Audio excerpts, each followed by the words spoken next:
Topic के ऊपर move करते हैं कि हमारा जो आज का टॉपिक है वो है कस्टम्स लॉ। सो कस्टम्स लॉ क्या है? जो कस्टम लॉ हम जब पढ़ने जा रहे हैं तो उसमें जो मेनली जो कवर होता है वो एक लेजिस्लेशन जो है वो है कस्टम्स एक्ट 1962 पढ़ना है हमें। ओके, सो ये फिगर देखकर, ये इमेज देखकर आपको थोड़ी थोड़ी फीलिंग आने लग गई होगी इंपोर्ट एक्सपोर्ट की। सो डियर, जब भी देखिए ये कस्टम्स एक्ट क्या कवर करता है। सो कस्टम्स एक्ट कवर करता है कि कैसे, कब लगेगी कस्टम्स ड्यूटी और कैसे सरकार आपसे वो वसूल करेगी, कैसे आप सरकार को वो देंगे। तो लेवी मतलब इम्पोजिशन, कलेक्शन मतलब कैसे आपको पेमेंट करनी है। दूसरा, जब भी आप कोई सामान बाहर से इंपोर्ट करेंगे या बाहर एक्सपोर्ट करेंगे तो उसके क्या प्रोसीजर्स हैं, क्या फाइलिंग्स करनी पड़ेंगी, वो सारा पढ़ेंगे यहाँ पर। और क्या पढ़ेंगे डियर कि कुछ ऐसी चीजें हैं जिनको हम इंपोर्ट नहीं कर सकते या जिनको हम एक्सपोर्ट नहीं कर सकते, तो वो प्रोहिबिटेड है, वो कभी भी अलाउ नहीं की जाएगी, ये पढ़ेंगे। फिर हम पढ़ेंगे कि मान लीजिए कि किसी कस्टम ऑफिसर ने या किसी कस्टम अथॉरिटी ने आपके ऊपर कोई डिसीजन या ऑर्डर लिया है और आप उससे नाखुश हैं, आपको लग रहा है ये नाजायज़ है, अनजस्टिफाइबल है, तो आप अगर उसको चैलेंज करना चाहते हैं तो अपील कहाँ करेंगे। या मान लीजिए कि आपने कोई टैक्स या इंटरेस्ट पे करना था या कोई और अदर अमाउंट पे करना था, तो कस्टम अथॉरिटीज आपसे कैसे वो चीज़ डिमांड कर सकती है, डिमांड के ऑर्डर भेज सकती है। या फिर आपने कुछ कस्टम ड्यूटी फालतू पे कर दी, अब आपको उसका क्या लेना है, रिफंड लेना है, तो वो आप रिफंड कैसे अप्लाई करेंगे। और भी बहुत सारा है, और भी बहुत सारे, ये मैंने पढ़ा है कि ये मैंने आपको ये चीज़ बताई है कि हम ब्रीफ में क्या कवर करेंगे, ठीक है। सो और भी बहुत कुछ है।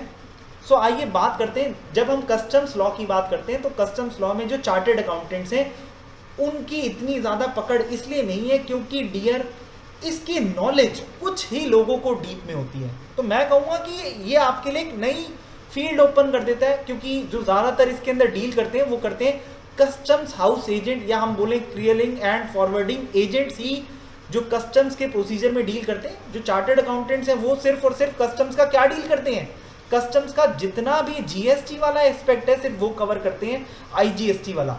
सो बाकी का जो कस्टम्स के जो प्रोसीजर्स हैं, बिल ऑफ एंट्री वगैरह की फाइलिंग जो है, ये मैं ये नहीं कह रहा कि कोई भी सीए नहीं करता, कुछ सीएस करते हैं, सीएमएस करते हैं, सीएस करते हैं, पर बहुत ही लिमिटेड क्वांटिटी के अंदर। हाँ, इतनी ज़्यादा प्रैक्टिस नहीं है सीएस की। तो मैं कहता हूँ आपके लिए ये एक लीवरेज बन गई कि अगर आपको कस्टम्स लॉ बहुत ज़्यादा आता है तो आप इसको अपना कोर एरिया बना सकते हैं जो औरों को नहीं आता। फिर बात करते हैं, अब हम बेसिक कंसेप्ट से चलेंगे, टैक्स क्या होता है। सो डियर, टैक्स क्या है?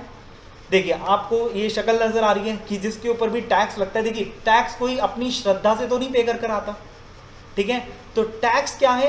टैक्स एक इनवॉलेंट्री बर्डन है। टैक्स ये नहीं है कि आप मंदिर में थोड़ा सा चंदा दिया है या आपने चैरिटी कर दी, ऐसा टैक्स देखिए कोई भी पे करना नहीं चाहता। तो टैक्स मजबूरन लगाया जाता है और मजबूरन वसूल किया जाता है। तो हम कहेंगे टैक्स क्या है? इनवॉलेंट्री। अब मॉनेटरी क्यों बोलते हैं? मान लीजिए आपके ऊपर टैक्स लगा, इनकम टैक्स लगा, जीएसटी लगा, कस्टम ड्यूटी पे करनी है, तो क्या आप सरकार को इन काइंड पे करके आ सकते हैं? आप अपना घर का फ्रिज, टीवी, सामान वगैरह देकर आ सकते हैं, चॉकलेट देकर आ सकते हैं? नहीं जी नहीं। आपको क्या पे करना पड़ेगा? मॉनेटरी टर्म्स में, मनी टर्म्स में पे करना पड़ेगा, बाय बैंक, नेट बैंकिंग, ठीक है, इन सब के थ्रू। सो डियर, हम बोलेंगे टैक्स क्या है? इनवॉलेंट्री मॉनेटरी बर्डन है डियर। बर्डन इसलिए क्योंकि कंपल्सरी पे करना पड़ता है। फिर ये किसके ऊपर लगता है? लोगों के ऊपर लगता है। क्यों? कौन लगाता है ये? Competent government body. मैं क्या बात कर रहा हूं यहां पर? Competent government body. अब मैंने सर ये कॉम्पिटेंट गवर्नमेंट बॉडी क्यों बोला? सर आपने सिर्फ गवर्नमेंट क्यों नहीं बोला? मैं इसलिए बता रहा हूं, देखो आप एक बात बताओ कि इनकम टैक्स कौन लगाता है? इनकम टैक्स कौन लगाता है? वाह, बहुत ही बढ़िया जवाब आ गया भैया बच्चों का। इनकम टैक्स लगाता है सर सेंट्रल गवर्नमेंट। अच्छा, केजरीवाल कौन सी गवर्नमेंट में? सर वो सेंट्रल गवर्नमेंट में है। सेंट्रल गवर्नमेंट में? नहीं नहीं नहीं नहीं नहीं नहीं, वो किस में है जी? वो है स्टेट गवर्नमेंट में, Delhi state government. So dear, क्या केजरीवाल इनकम टैक्स लगा सकता है? नहीं लगा सकता। पर आपने तो कहा था कि टैक्स कौन लगाता है? गवर्नमेंट। तो केजरीवाल भी तो गवर्नमेंट के अंदर आता है, फिर वो स्टेट गवर्नमेंट क्यों नहीं लगा सकती? सर क्योंकि उसको पावर नहीं है। इसके बारे में आगे आके डिस्कस करेंगे कि सर क्या हर टैक्स की अलग अलग गवर्नमेंट होती है, अलग अलग गवर्नमेंटल बॉडी है। Yes yes dear yes. अब सरकार को वो पावर देता कौन है? वो देता है लॉ, लेजिस्लेटिव अथॉरिटी। तो इसके लिए सर क्या मतलब कानून होना चाहिए? हाँ सर। तो इस क्या लॉजिक है सर कि सेंट्रल गवर्नमेंट ही इनकम टैक्स लगा सकती है, क्योंकि जो इनकम टैक्स एक्ट 1961 है उसमें जो पावर दी गई है वो सेंट्रल गवर्नमेंट को दी गई है। सो लेजिस्लेटिव पावर है सेंट्रल गवर्नमेंट के पास। वहां इनकम टैक्स एक्ट 1961 में स्टेट गवर्नमेंट का जिक्र है ही नहीं। फिर आइए कि सर ये सरकार टैक्स लगाती क्यों होगी? डियर, पब्लिक फाइनेंस के लिए। पब्लिक फाइनेंस क्या होता है सर? सर आप जितनी भी रोड पे ट्रैवल करते हैं, जितना भी इंफ्रास्ट्रक्चर, जितनी भी यूटिलिटी सर्विसेज लेते हैं, उन सब के लिए, पार्क्स की मेंटेनेंस के लिए आर्मी का खर्चा, सो लॉ एंड ऑर्डर को मेंटेन करना, तो ये जितनी भी यूटिलिटी सर्विसेज या इंफ्रास्ट्रक्चर सर्विसेज होती हैं जो as a public good provide की जाती है सिटीजन्स और रेजिडेंट्स को, डियर, उसको फाइनेंस करने के लिए सरकार को कहीं से फंड्स तो चाहिए होंगे। सो उसको बोलते हैं हम पब्लिक फाइनेंस। आगे चलते हैं।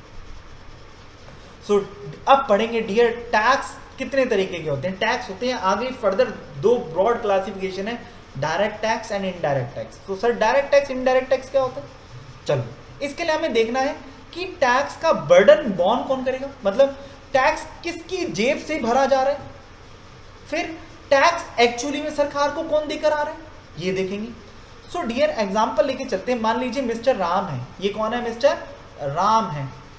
ओके, अगर मिस्टर राम टैक्स का बर्डन झेल रहे हैं और मिस्टर राम ही टैक्स सरकार को पे करके आ रहे हैं, तो ऐसे टैक्स को हम क्या बोलते हैं?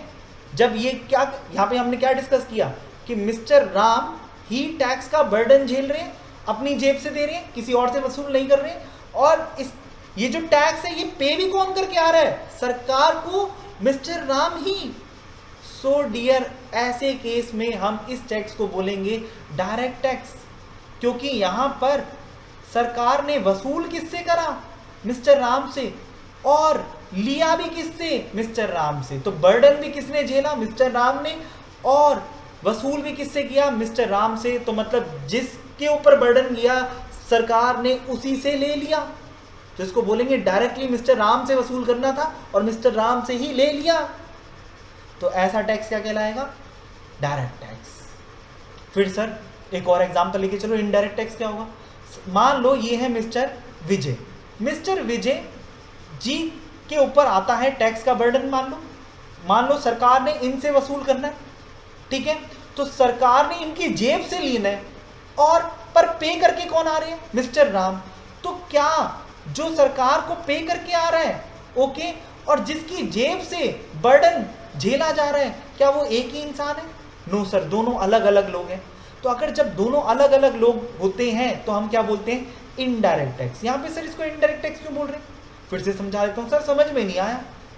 या डियर, बर्डन किसने झेला? मिस्टर विजय ने, पर सरकार ने वसूल क्या मिस्टर विजय से करा? नहीं, सरकार ने ये लिया किससे? सरकार को कौन देकर आया? सरकार को देकर आया मिस्टर राम। तो ये सरकार ने मिस्टर विजय से की जेब से लिया, पर किसके थ्रू लिया? मिस्टर राम के थ्रू।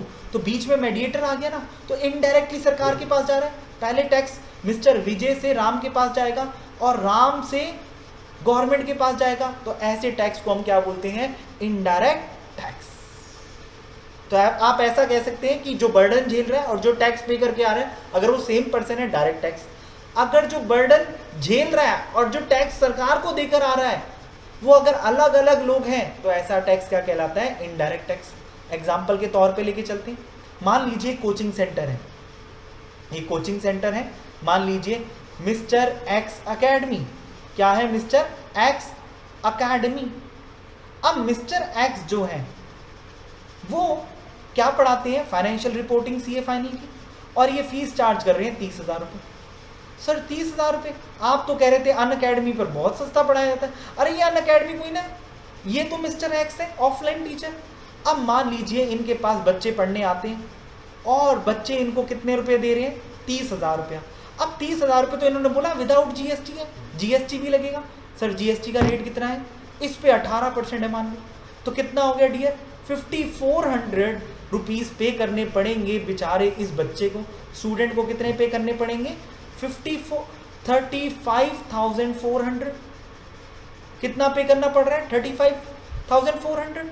अब इसमें से मिस्टर एक्स क्या करेंगे, 5400 तो सरकार को दियाएंगे, सेंट्रल गवर्नमेंट और स्टेट गवर्नमेंट को, और जो 30,000 है वो अपने पास रख लेंगे। ये अब इनकी इनकम है। अब मान लीजिए इनके मान लीजिए कोई भी खर्चे नहीं आते, इनके 30,000 रुपये क्या हो गई इनकम, तो ये इनकी किस चीज़ की इनकम हो गई, पीजीबीपी। अब मान लीजिए ये बहुत ज़्यादा कमाते हैं और ये 10 लाख रुपए से ऊपर कमा रहे हैं, तो इनके ऊपर टैक्स कितना हो गया, 30% लगेगा। सो डियर रफली लेकर चल रहे हैं, एजुकेशन सेस नहीं लेकर चल रहे हैं अभी। सो डियर 30% टैक्स कितना हो गया, 9,000 रुपये। अब ये इस बच्चे को बोले बेटा ये 9,000 रुपया भी 9,000 रुपया भी मैं तुझसे लूंगा, तो तू मुझे दे दे बेटा 44,400 रुपये फीस। बच्चा भाग जाएगा, बच्चा कहेगा सर जीएसटी का बर्डन मेरे ऊपर आना चाहिए, मैं कंज्यूमर हूं, पर इनकम टैक्स का बर्डन आपके ऊपर आएगा क्योंकि वो आपकी इनकम के ऊपर लग रहा है। हाँ, तो सर यहां पे एक इस एग्जांपल से समझाओ। अब क्या कंक्लूजन निकालें कि अगर हमें जीएसटी लगाना है तो जीएसटी के अंदर बर्डन किसके ऊपर आया, बर्डन आया स्टूडेंट के ऊपर, ठीक है। अच्छा, पे कौन करके आ रहा है, पेड गवर्नमेंट को पे कौन कर रहा है, गवर्नमेंट को पे कर रहे हैं टीचर। तो अलग अलग हो गए, तो जीएसटी क्या हो गया डियर, इनडायरेक्ट टैक्स। जीएसटी क्या हो गया, इनडायरेक्ट टैक्स। ऐसे ही अगर हम लेके चलें इनकम टैक्स, तो बर्डन कौन झेल रहे हैं, टीचर ही, ओके। और पे कौन करके आ रही है, जी टीचर ही अपनी रिटर्न भर के साथ पे करेंगे। सो इनकम टैक्स क्या हो गया डियर, इनकम टैक्स हो गया डायरेक्ट टैक्स। क्या हो गया dear, direct tax. Next concept पे चलते हैं, होप ये समझ में आएगा। अब इसकी समरी लेके चलते हैं। डायरेक्ट टैक्स क्या है, डायरेक्ट टैक्स डायरेक्टली इंपोज हो जाता है टैक्स पेयर के ऊपर, मतलब जिसके ऊपर लग रहा है वही बर्डन झेलेगा। इनडायरेक्ट टैक्स इंपोज किया जाता है किसके ऊपर, इंपोज किया जाता है कंज्यूमर, कंज्यूमर बर्डन झेलेगा, पर पे कौन करेगा, सप्लायर। हाँ डियर, जो डायरेक्ट टैक्स होता है वो क्या होता है डियर, वो होता है प्रोग्रेसिव इन नेचर, मतलब जितना ज्यादा इंसान अमीर है उतना ज्यादा टैक्स। आपको पता है ना इनकम टैक्स में क्या है, स्लैब रेट से इंडिविजुअल, एचयूएफ, एओपी, बीओआई के केस में। सो जो जितना ज्यादा कमाएगा, मतलब 2.5 लाख तक माफ, फिर 2.5 लाख से ऊपर कितना, 5%, फिर 5 लाख से ऊपर कितना, 20%, 10 लाख से ऊपर 30%। सो जो जितना जिसकी एबिलिटी है, ये एबिलिटी टू पे प्रिंसिपल के ऊपर बेस्ड है। और जो इनडायरेक्ट टैक्स है, मान लीजिए मुकेश अंबानी रेफ्रिजरेटर खरीदता है और उस रेफ्रिजरेटर पे 28% जीएसटी है, और उसको भी 28% देना पड़ेगा और मेरे को भी 28% देना पड़ेगा, मुझ जैसे गरीब आदमी को भी 28%। हाँ, नेक्स्ट जो डायरेक्ट टैक्सेस हैं ये जनरली इनकम और वेल्थ या प्रॉपर्टी के ऊपर लगते हैं, पर indirect tax generally on consumption, expenditure, या आप किसी को प्रिविलेज, बेनिफिट या राइट ट्रांसफर करते हैं तब लगता है। अब एग्जांपल के तौर पे हम पढ़े इनकम टैक्स, जो कि 1962 से लगना स्टार्ट हो गया था, 1961 एक्ट आया था। वेल्थ टैक्स 1957 एक्ट के थ्रू लगता था, पर ये 2015 में बीजेपी सरकार जैसे ही आई उन्होंने इसको विड्रॉ कर लिया। अब वेल्थ टैक्स नहीं लगता, पर वेल्थ टैक्स जब लगता था तो वो किस नेचर का था, डायरेक्ट टैक्स था। फिर बात करते हैं सर इनडायरेक्ट टैक्स के एग्जांपल। अगर हम करंट की बात करें तो भी जीएसटी लग रहा है, कस्टम ड्यूटी लग रहा है। पुराने टैक्सेस की बात करें indirect tax, excise duty, VAT, CST, luxury tax, entertainment tax, entry tax, purchase tax. और एक और चीज पढ़ाऊंगा, जब मैं आपको जीएसटी पढ़ाऊंगा तब वहां पे बताऊंगा कि आज कुछ चीजों पर आज भी एक्साइज ड्यूटी, वैट, सीएसटी लगता है, कुछ ही चीजों पर, कुछ चुनिंदा चीजों पर। वैसे ये हमारे क्या हो गए, सब्सिड्यूम हो गए हैं जीएसटी के अंदर। सो इतनी बात समझ में आती है सभी को, किसी का कोई डाउट? सो आइए बात करते हैं कॉन्स्टिट्यूशन ऑफ इंडिया। सर ये कॉन्स्टिट्यूशन ऑफ इंडिया को हम संविधान बोलते हैं? हाँ जी सर, हाँ जी। संविधान क्या है डियर? संविधान एक ऐसा कानून है जो कि हमारी कंट्री का सुप्रीम लॉ माना जाता है। सर सुप्रीम लॉ क्यों? क्योंकि कोई भी अगर कानून बनेगा, कोई भी कानून कह लीजिए, एक्ट बोल लीजिए, लेजिस्लेशन बोल लीजिए, वो अपने बनने की पावर, उनका जो बनने का सोर्स है वो कहां से डिराइव होता है? वो डिराइव होता है कॉन्स्टिट्यूशन। इसका मतलब कॉन्स्टिट्यूशन सारे कानून का क्या हो गया? माई बाप।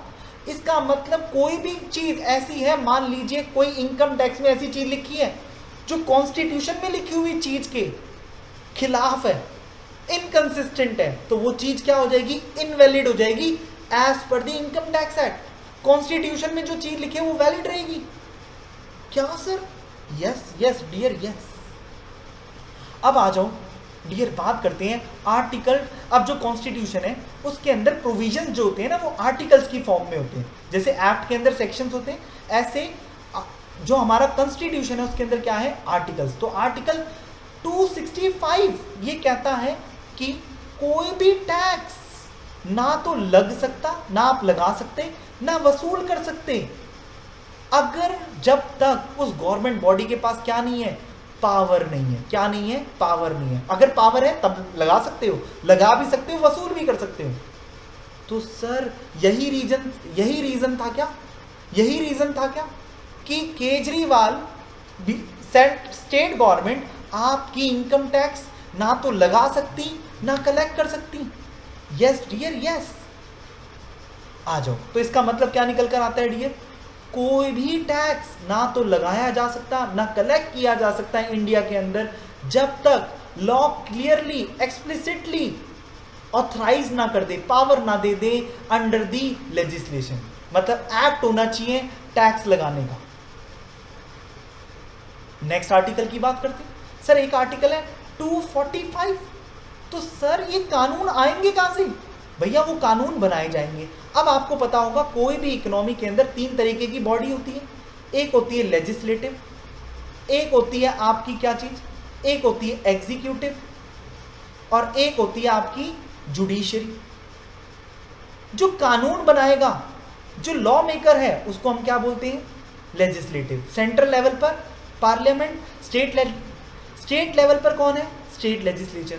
एग्जीक्यूटिव क्या होती है? जो इंप्लीमेंट करते हैं लॉ को। क्या करते हैं? इंप्लीमेंट करते हैं लॉ को। Okay sir. जुडिशरी क्या होती है? ये इंटरप्रेट करते हैं। इंटरप्रेट मतलब मान लीजिए लॉ को लेकर या तो रेजिडेंट सिटीजन्स या फिर आपस में एग्जीक्यूटिव बॉडी, मतलब सरकार और लोगों के बीच में विवाद हो जाए तो ये क्या करते हैं? इंटरप्रेट करके सेटलमेंट कराते हैं। किस चीज की? केस की। सेटलमेंट क्या कराते हैं? डिस्प्यूट्स की क्या कराते हैं? सेटलमेंट्स।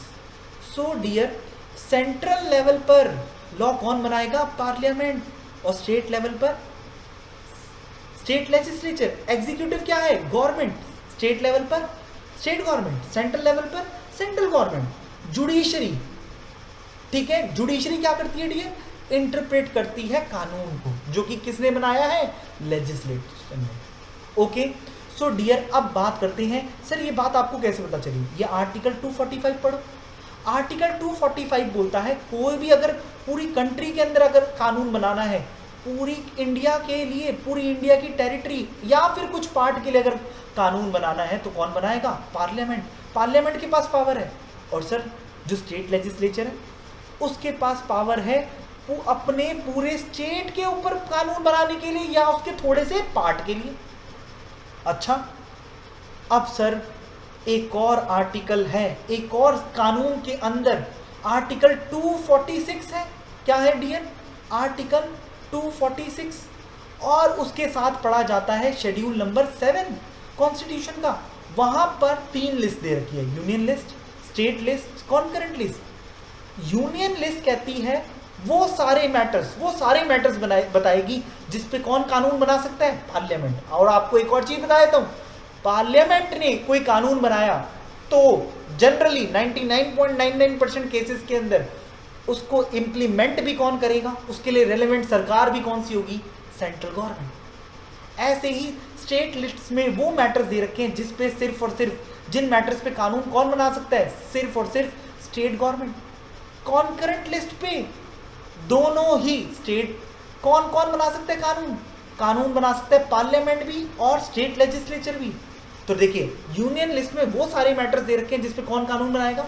पार्लियामेंट। पर उसको इंप्लीमेंट कौन करेगा? Central government. स्टेट लिस्ट में वो मैटर दे रखे हैं जिन पर कानून कौन बनाएगा? State legislature. और उनको इंप्लीमेंट कौन करेगा? State government. कॉन्करेंट लिस्ट में वो सारे मैटर्स दे रखे होते हैं जिन पे कानून, जिन पे अलग अलग कानून यूनियन मतलब पार्लियामेंट भी बना सकता है और स्टेट लेजिस्लेचर भी बना सकता है। या सो ऐसे कौन से मैटर्स हैं डियर? फॉरेस्ट्री। क्या है? फॉरेस्ट्री। वुमेन वेलफेयर, ठीक है। सेंट्रल स्टेट लिस्ट में कौन से मैटर है सर?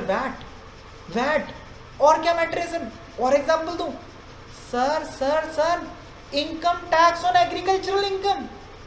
या सर यूनियन लिस्ट के थोड़े से मैटर्स के एग्जांपल बताओ जो कि टैक्स से रिलेटेड है, टैक्स से रिलेटेड बताओ सर।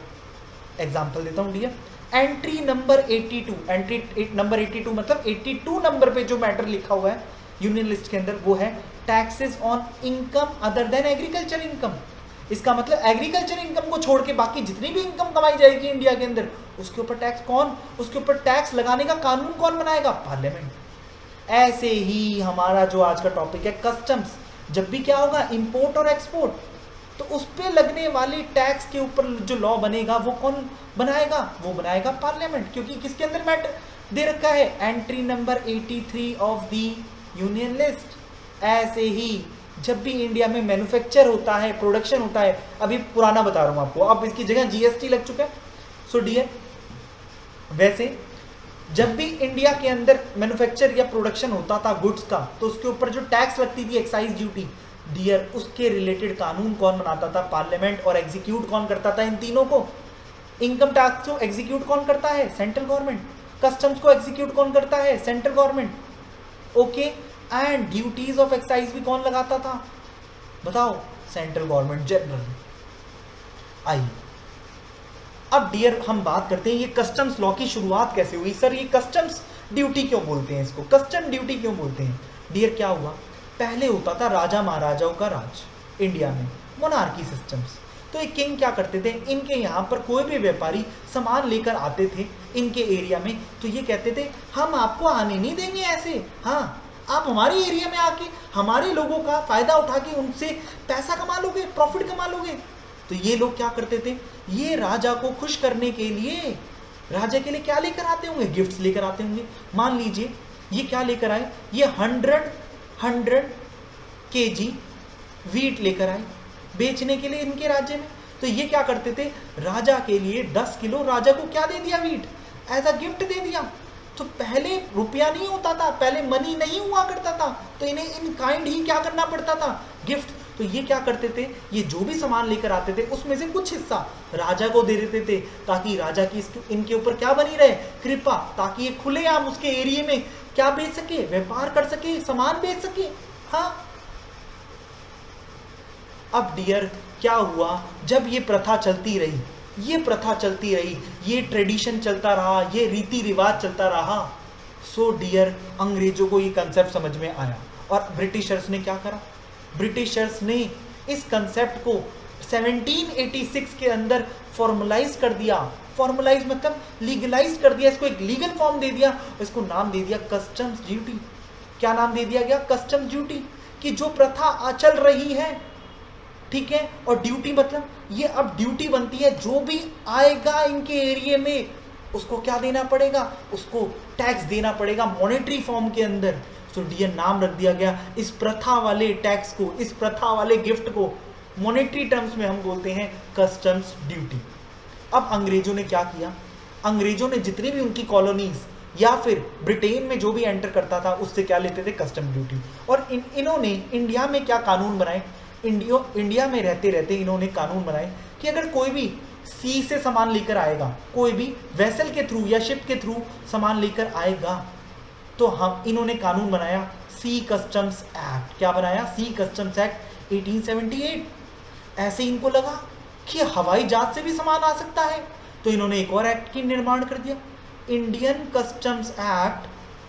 कौन सा? 1911। ऐसे इनको लगा क्या कि लैंड के थ्रू भी सामान आ सकता है इंडिया में, नेपाल से म्यांमार से सामान आ सकता है, तो इन्होंने क्या बना दिया? Land customs act 1924। और इन्होंने कहा इन तीनों के अलावा एक और एक्ट है हमारे पास, कौन सा? जिसमें रेट्स लिखे जाएंगे, इंडियन टैरिफ एक्ट, इसमें क्या लिखे होते थे, इसमें रेट्स लिखे होते थे। इन सभी एक्ट के अंदर, तीनों एक्ट के अंदर नॉर्मल प्रोविजंस होते थे और इनके अंदर क्या होते थे, इनके इस इंडियन टैरिफ एक्ट के अंदर मेंशन थे रेट्स। ओके, अब डियर जैसे ही अंग्रेज चले गए तो कुछ सालों तो हमने 1947 के बाद इन एक्ट को फॉलो करना स्टार्ट करा, पर समय बदला और इंडिया के लोगों ने, इंडिया की पार्लियामेंट ने अपना ही एक एक्ट पास कर दिया इन तीनों के बदले एक एक्ट पास कर दिया, कौन सा, कस्टम्स एक्ट, जो कि इन तीनों को जिसने क्या करा, रिप्लेस कर दिया। तो हम कहेंगे customs act 1962 is a consolidated act of previous 3 acts. और क्या सर ये टैरिफ वाले का क्या हुआ, क्या इसको वो रखा, नहीं, इसको भी बदला, इसको भी एक नया नाम दे दिया गया और इसके लिए हमने एक और नया एक्ट बनाया, इंडियन टैरिफ एक्ट 1975। तो अब हमें क्या लॉ पढ़ने हैं, 2 कानून पढ़ने हैं, customs act 1962, Indian tariff act 1975। आगे चलते हैं सर जब भी हम इंपोर्ट करेंगे, इंपोर्ट मतलब bringing goods from outside India to India is known as the imports. तो इंपोर्ट्स पे कौन सा टैक्स लगेगा, इंपोर्ट ड्यूटी। सर जब भी हम एक्सपोर्ट करेंगे, मतलब taking goods from India to a territory outside India is known as the exports. तो क्या लगेगा डियर, एक्सपोर्ट ड्यूटी। सो हम इन दोनों को मिला के क्या बोलते हैं, इन दोनों के लिए हम क्या बोलते हैं, कस्टम्स ड्यूटी। क्या बोलते हैं डियर, कस्टम्स ड्यूटी। ओके, अब डियर, अब सर एक्सपोर्ट ड्यूटी भी लगती है। हाँ डियर, मैं आपको बताता हूँ, जनरली जो लगती है वो लगती है इंपोर्ट ड्यूटी, क्योंकि वर्ल्ड ट्रेड ऑर्गेनाइजेशन का एक प्रिंसिपल है क्या, कि आप एक्सपोर्ट करो गुड्स, नॉट दी टैक्सेस।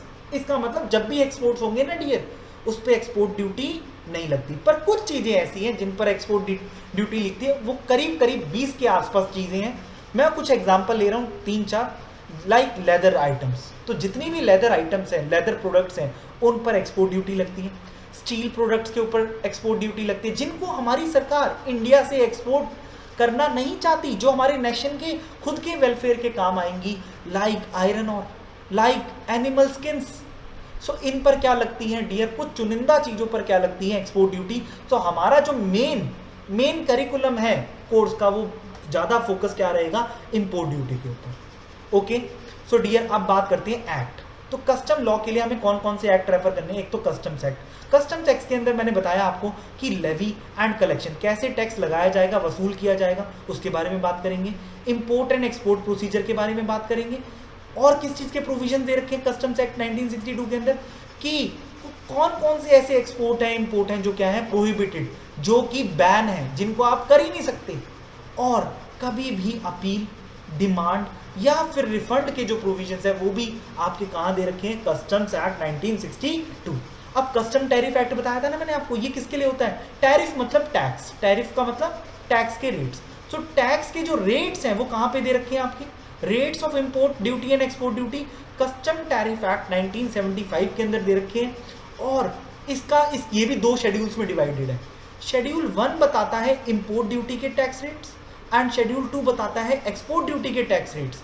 और अब शेड्यूल 1 में जो इंपोर्ट ड्यूटी है ये भी 2 तरीके की, एक है स्टैंडर्ड रेट और एक है preferential rate. Sir standard rate तब लगेगा, मान लीजिए क्या होता है कि आपने, मान लीजिए कोई सामान खरीदना है, आपका एक फ्रेंड है, उसकी कंप्यूटर्स की दुकान है और आपको एक कंप्यूटर पसंद आ गया जो मार्केट में 40,000 का मिल रहा है। तो क्या आप उसे अपने फ्रेंड की दुकान से लेंगे तो वो क्या कुछ डिस्काउंट दे देगा, 1,000-2,000 का दे देगा, ये वो आपसे उतना ही प्रॉफिट कमाएगा, सर दे देगा। क्यों, क्योंकि आप उसके जानने वाले हो, तो वो आपको क्या देगा, प्रेफरेंस। क्योंकि कल को अगर आप उसकी दुकान से सामान खरीदोगे, ठीक है, तो उसने आपको डिस्काउंट दिया, आपसे जब वो कल को खरीदने आएगा सामान तो आप भी तो उसको डिस्काउंट दोगे। तो भाईचारा, प्रेफरेंशियल। ऐसे क्या होता है, कुछ कंट्रीज भी आपस में क्या करती हैं, एग्रीमेंट साइन करती हैं, प्रेफरेंशियल, हाँ प्रेफरेंशियल या मोस्ट फेवर्ड नेशन के एग्रीमेंट साइन करती है। जैसे इंडिया का पाकिस्तान के साथ था पहले, पर जब से पुलवामा अटैक हुआ तो इंडिया ने कैंसिल कर दिया, रद्द कर दिया। हाँ पाकिस्तान के साथ था। सो डियर, जैसे इंडिया का रशिया के साथ, यूएसए के साथ काफ़ी सारे प्रेफरेंशियल एग्रीमेंट्स हैं, मोस्ट फेवर्ड नेशन के एग्रीमेंट्स है। इसका मतलब सर क्या, कि मान लो अगर इंडिया को, मान लीजिए अगर इंडिया का जर्मनी के साथ कोई समझौता नहीं है, कोई मोस्ट फेवर्ड नेशन का एग्रीमेंट नहीं है, तो अगर कोई सामान है और सामान के लिए कितना टैक्स रेट है, इंपोर्ट ड्यूटी का रेट है 20%, तो अगर आप वो 1000 रुपये का सामान इंपोर्ट करोगे तो आपको कितना देना पड़ेगा, 200 रुपया टैक्स। ओके सर, तो ये सामान कितने का पड़ेगा, 1200 रुपये का। और मान लीजिए यूएस के साथ हमारे समझौते अच्छे, रिलेशंस अच्छे, हमने उसको MFN मोस्ट फेवर्ड नेशन का क्या दे दिया, दर्जा दे दिया। सो डियर क्या होगा उस केस के अंदर, उस केस के अंदर मान लीजिए हमने प्रेफरेंशियल रेट रख रखा है 5%, कितना रख रखा है उस पर्टिकुलर कॉमोडिटी के लिए, 5%। तो यूएस का सामान कितने का पड़ेगा, 1050 का। तो बताओ हमारे इंडियंस किसका सामान ज्यादा खरीदेंगे, यूएस से या जर्मनी से, यूएस से। सो जब इंडिया से एक्सपोर्ट होगा यूएस में, तो यूएस वाला भी क्या करेगा, हमारे लिए यूएस वाले भी क्या करेंगे, कम टैक्स रेट लगाएंगे। तो जब एक दूसरे के नेशंस में टैक्स रेट कम होंगे तो वहां के रेजिडेंट्स क्या करेंगे, ज्यादा उस पर्टिकुलर कंट्री से ट्रेड करेंगे, तो दोनों नेशंस के बीच में क्या होगा, रिलेशंस इंप्रूव होंगे, ट्रेड इंप्रूव होगा या इनकम इंप्रूव होगी। फिर बात करते हैं mode of import and export. So dear, जब भी हम सी से जब भी हम इंपोर्ट एक्सपोर्ट करते हैं, सो उसके लिए डियर जो सामान आता है वो कहाँ आता है, वो सामान कहाँ आता है डियर, वो सामान आता है आपका जिस जगह पर, उसको हम बोलते हैं कस्टम्स पोर्ट। क्या बोलते हैं डियर, कस्टम्स पोर्ट। वाह सर, सामान आ सकता है किससे, हवाई जहाज से भी आ सकता है, तो सर ये कहाँ रुकेगा, ये भी यहाँ रुकेगा कस्टम्स पोर्ट में, नहीं डियर, इसके लिए बना रखे होते हैं कस्टम्स एयरपोर्ट। क्या बना रखे हैं डियर, क्या नाम है, कस्टम्स एयरपोर्ट। वाह सर वाह। और सर जब गाड़ी से सामान आएगा, गाड़ी से कैसे सर, गाड़ी से कैसे आ सकता है, नेपाल भूटान जो हमारे पास में टेरिटरीज हैं, कंट्रीज हैं, तो इसके लिए हम क्या बोलेंगे सर, इसको भी एक नाम दो सर, इसके लिए नाम दे देते हैं लैंड कस्टम स्टेशन। क्या नाम रखेंगे सर इसका, land custom stations. Okay dear, next चलते हैं। अब बात करते हैं एक और नए कंसेप्ट पे। डियर क्या होता है कि मान लीजिए ये हमारा इंडिया है, मान लीजिए ये इंडिया है, ये ब्राउन वाला जो पार्ट है ये इंडिया की टेरिटरी है।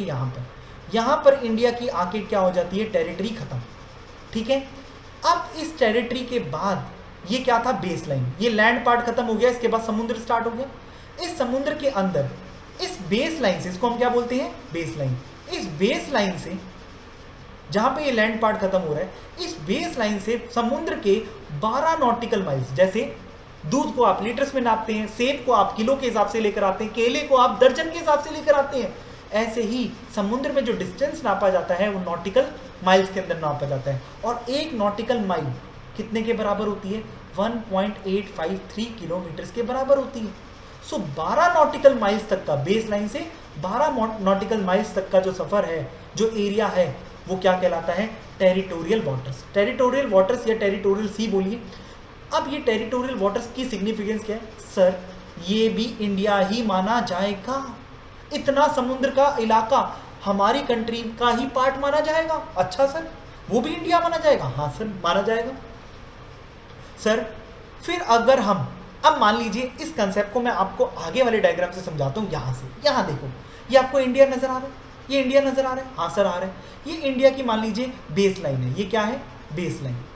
ये बेस लाइन से अगर आप कितना चलते हैं, 12 नॉटिकल माइल, अगर आप 12 नॉटिकल माइल तक ही समुद्र में चलते हैं तो ये क्या कहलाएगा, इसके ऊपर का आसमान भी, हाँ सर आसमान भी क्या कहलाएगा, इंडिया। तो ये पूरा का पूरा मतलब territory, land part plus TWI, इसको हम क्या बोलते हैं, टेरिटोरियल वाटर ऑफ इंडिया, ये क्या कहलाता है, इंडिया।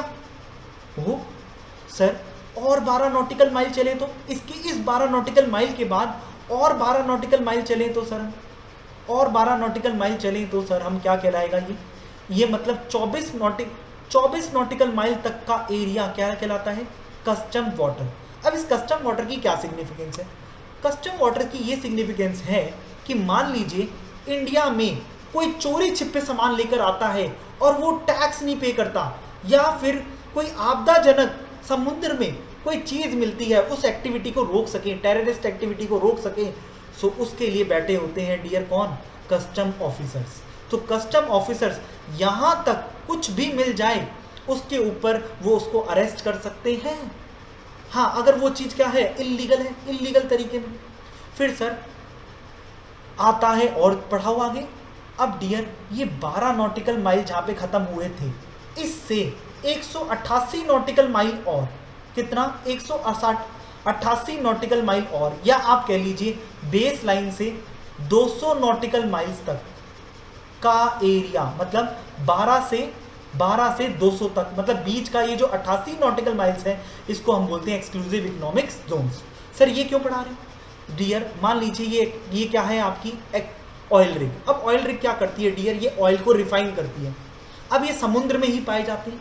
और डियर अगर ये ऑयल रिग ये टेरिटोरियल वाटर के बाद है और ये कहाँ पर है, 200 नॉटिकल माइल्स के अंदर अंदर है, और इसको ऑन कौन कर रहा है, इसका ओनर कौन है? अगर कोई इंडियन है, सो डियर ये भी इंडिया का ही पार्ट माना जाएगा।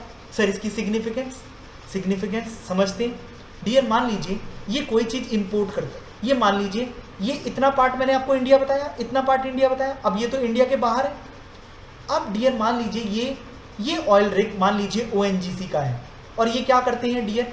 ये इंपोर्ट करते हैं कोई मशीनरी, यहाँ वाली इन्होंने मशीनरी जर्मनी से इंपोर्ट करी। अब डियर क्या ये इंपोर्ट कहलाएगा इंडिया के अंदर? मैंने तो आपको बताया था इंपोर्ट का मतलब क्या है, taking into India anything from outside India. So dear ये तो आउटसाइड इंडिया है ऑयल रिग, तो इसका मतलब इंडियन गवर्नमेंट इस पर टैक्स लगा ही नहीं पाएगी। हाँ सर, तो गवर्नमेंट ने टैक्स लगाने पर्पज से कह दिया कोई भी ऑयल रिग्स अगर एक्सक्लूसिव इकोनॉमिक जोन्स पे पाई गई, हाँ तो वो हमारी है, वो भी इंडिया माना जाएगा। और सर एक और सिग्निफिकेंस क्या है, मान लीजिए ये कोई ऑयल रिफाइन करती है और वो ऑयल ये है तो इंडियन ही, अब ये ऑयल इंडिया में एंटर करता है तो क्या वो सर वो इंपोर्ट नहीं कहला जाएगा क्योंकि इंडिया के बाहर है। इसलिए सरकार इसके ऊपर इंपोर्ट ड्यूटी ना लगाए, इसलिए सरकार ने इसको भी इंडिया मान लिया। तो सरकार ने कहा ये इंडिया आया भी इंडिया में तो इंपोर्ट नहीं हुआ, इंपोर्ट ड्यूटी नहीं लगेगी। Sir 200 nautical miles base line से 200 नॉटिकल माइल्स की अगर हम बाहर जाएंगे तो क्या कोई टैक्स लगेगा? नहीं डियर, फिर कोई टैक्स नहीं लगेगा। 200 नॉटिकल माइल्स के बाद की जितनी भी जगह है इसको हम बोलते हैं हाई सीज। क्या बोलते हैं dear? High seas. Next concept पे चलते हैं डियर। आइए डियर, ये एक शिप है, ये शिप इंडिया में आना चाहता है तो एक सेक्शन है डियर, कौन सा? सेक्शन 29। सेक्शन 29 कस्टम्स एक्ट 1962 का है। वो क्या बोलता है, कोई भी एयरक्राफ्ट और कोई भी शिप वेसल, वैसे हम क्या बोलेंगे इसको टेक्निकल लैंग्वेज में, कस्टम्स लॉ पढ़ते हुए वेसल, अगर वो इंडिया में आना चाहता है तो कहाँ पे आओ भैया? सिर्फ और सिर्फ कहाँ पर आना है? Customs port. सर ये कस्टम पोर्ट क्या होता है? क्या सारी की सारी जगह इंडिया में कस्टम पोर्ट है? ना जी ना, सारी बेस लाइन पर जितनी भी जगह है कस्टम पोर्ट्स नहीं है। जो सिर्फ सरकार ने जहाँ पे कब्जा बना रखा है, किसने? सरकार ने जिन जगहों को क्या कर रखा है? नोटिफाई कर रखा है। क्या कर रखा है? नोटिफाई कर रखा है। और जहां पे सरकार ने अपने ऑफिसर बिठा रखे हैं वही जगह क्या कहलाती है? Custom port. और वहीं पर लेकर आना ताकि हमें ये पता चले आप क्या लेकर आ रहे हो और हम टैक्स लगा सकें। सर अगर नहीं लाए तो डियर वो क्या कहलाएगा? स्मगल्ड। वो गुड्स क्या कहलाए जाएंगे? स्मगल्ड। और आपको ले लिया जाएगा तिहाड़ में और ले जाया जाएगा, वहाँ पे आपका रहना खाना और मसाज फ्री होगी और आपके गुड्स को कर लिया जाएगा जब्त और उसकी नीलामी करी जाएगी सरेआम। या डियर सर आपको पता है, हाँ सर आपको पता है ओशियन और सी में क्या होते हैं? कुछ आइलैंड्स होते हैं। तो क्या हम सीधा ये शिप को आइलैंड में ले जा सकते हैं? नहीं डियर, आना है तो सेक्शन 29 क्या बोला? Arrival only at the custom port या कस्टम एयरपोर्ट। ठीक है, आइए। सो डियर क्या सर कुछ पोर्ट ऐसे हैं जिनको सरकार ने नोटिफाई नहीं कर रखा, जिनको हम कोस्टल पोर्ट्स बोलते हैं, क्या वहां ले जाया जा सकता है? डियर वहां पे भी ले जाया नहीं जा सकता। आना है तो कहां पर आना होगा? कस्टम्स पोर्ट पे, ओके, या कस्टम एयरपोर्ट पे। नेक्स्ट सर मान लीजिए कुछ हमारी शिप पलट जाती है, या हमारी शिप में आग लग जाती है, या फिर तूफान बहुत ज़्यादा, क्लाइमेट बदल जाता है, तब भी क्या हम कहीं पे ठहर सकते हैं? हाँ डियर, उस केस के अंदर लॉ मेकर बोला आप ठहर सकते हो, आप अपने गुड्स की लैंडिंग करा सकते हो, तब आपको कस्टम पोर्ट्स पे आने की ज़रूरत नहीं है। पर लेकिन आप क्या करना, आप बस वेसल को रोक देना और कस्टम्स ऑफिसर को कॉल करके बुला लेना। अगर इनका मोबाइल नंबर बिजी जा रहा हो तो आप क्या करना, पास के पुलिस ऑफिसर को इन्फॉर्म कर देना, पास के किसी भी पुलिस स्टेशन में फोन कर देना, 100 नंबर डायल कर देना, वो पक्का मिल जाएगा। उनके बिना अनलोडिंग मत कर देना। और जितने, मान लीजिए सर आग लग गई, पैसेंजर्स कह रहे हैं हमें नीचे उतरना है, हाँ नीचे उतरने देना, और उनको ज़्यादा दूर जाने मत देना। आसपास ही, मतलब आसपास के प्रेसेंट्स में ही वो जा सकते हैं, उसके आगे ना जाएं। सर ऐसा क्यों? मान लीजिए कोई सोना कहाँ है, कोई मोना वाला इंसान हो, मोना बैठी हो, वो मोना भाग ना जाए सोना लेकर, बिना टैक्स पे किए इंडिया के अंदर एंटर ना कर जाए समुद्री इलाकों से। सो डियर, इसलिए जितने भी पैसेंजर्स हैं उनको थोड़ी ही आसपास जाने देना, ज़्यादा दूर जाने मत देना। दूसरा, अनलोडिंग मत करना जब तक कस्टम ऑफिसर अलाउ ना कर दे। सर मान लीजिए आग लग गई और गुड्स बचाए नहीं जा सकते बिना अनलोडिंग के, तो क्या अनलोड कर दें? क्या सर अनलोड कर सकते हैं? हाँ बेटा, उस केस में कर लेना, ठीक है। सर मान लीजिए जो पैसेंजर्स हैं उनकी जान को खतरा है, तो क्या वो भाग सकते हैं? क्या वो कस्टम ऑफिसर का इंतजार करें? नहीं डियर, तब कुछ मत सुनना, किसी की कुछ मत सुनना। जब भी जान या माल का, मतलब सामान का खतरा हो, तो सिर्फ एक ही वर्ड आना चाहिए, क्या? भागो डियर, भागो। तब मत सुनना, तब लॉ ने फ्लेक्सिबिलिटी दे रखी है। अब डियर दोबारा आते हैं, हमने क्या पढ़ा? आना है तो सेक्शन 29 क्या बोला? आना है तो आना कस्टम पोर्ट पे या कस्टम एयरपोर्ट पे। फिर आता है section 30, filing of the import manifest और इंपोर्ट रिपोर्ट। सर ये क्या होता है? ये क्या होता है? अच्छा एक बात बताओ, यहाँ पे सेक्शन 29 ये किसकी रिस्पॉन्सिबिलिटी है? फॉलो किसको करना है? ये करना है person in charge of the ship या फिर एयरक्राफ्ट। तो जो पायलट होता है, ठीक है, किसका? एयरक्राफ्ट का, वो रिस्पॉन्सिबल होता है, वो पर्सन इन चार्ज होता है इन केस ऑफ एयरप्लेन। और शिप के अंदर जो कैप्टन होता है वो पर्सन इन चार्ज होता है, उसको सेक्शन 29 और सेक्शन 30 भी उसी को फॉलो करना है। उसको क्या फाइल करना है? एक इंपोर्ट मैनिफेस्ट। क्या फाइल करना है? इंपोर्ट मैनिफेस्ट और इंपोर्ट रिपोर्ट। सर क्या ये दोनों चीजें सेम है? नहीं बेटा नहीं। इंपोर्ट मैनिफेस्ट एक डॉक्यूमेंट है, ठीक है। अगर आप शिप के थ्रू, मतलब वेसल के थ्रू, सी रूट से, पानी के थ्रू आ रहे हो, या फिर आप आ रहे हो किसके थ्रू?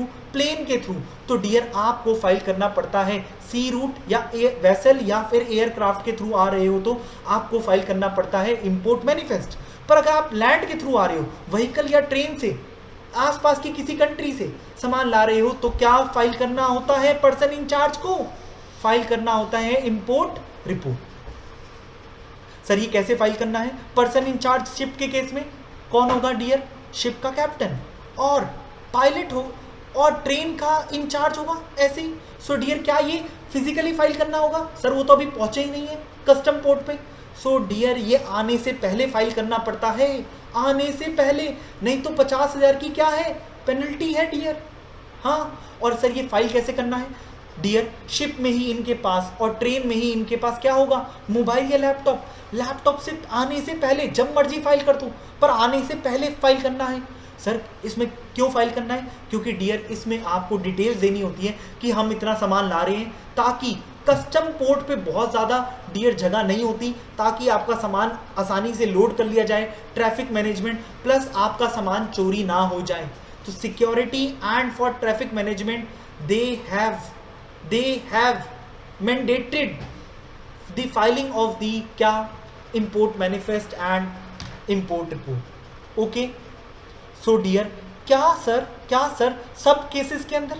डियर मैं आपको बताता हूँ, आर्म्स एंड एमुनिशंस, या फिर आप सिल्वर या गोल्ड लेकर आ रहे हैं, तो उस केस के अंदर आपको इंपोर्ट मैनिफेस्ट फाइल करने की ज़रूरत नहीं होती। अब सर ये समझाओ, सर थोड़ा सा ना कस्टम पोर्ट पे ले जाओ। तो डियर मैं आपको कस्टम पोर्ट पे ले आया हूँ। कस्टम पोर्ट क्या होता है डियर? मान लीजिए कस्टम पोर्ट है, और कस्टम पोर्ट पे ये जो आपको नज़र आ रही है ना डियर, ये आपको जो नज़र आ रहे हैं यहाँ पे, ये जो बक्से नज़र आ रहे हैं, ये बक्से ट्रक के डब्बों के साइज होते हैं। देखो ट्रक ले जा रहे हैं ना, आपने ऐसे ट्रक देखे भी होंगे।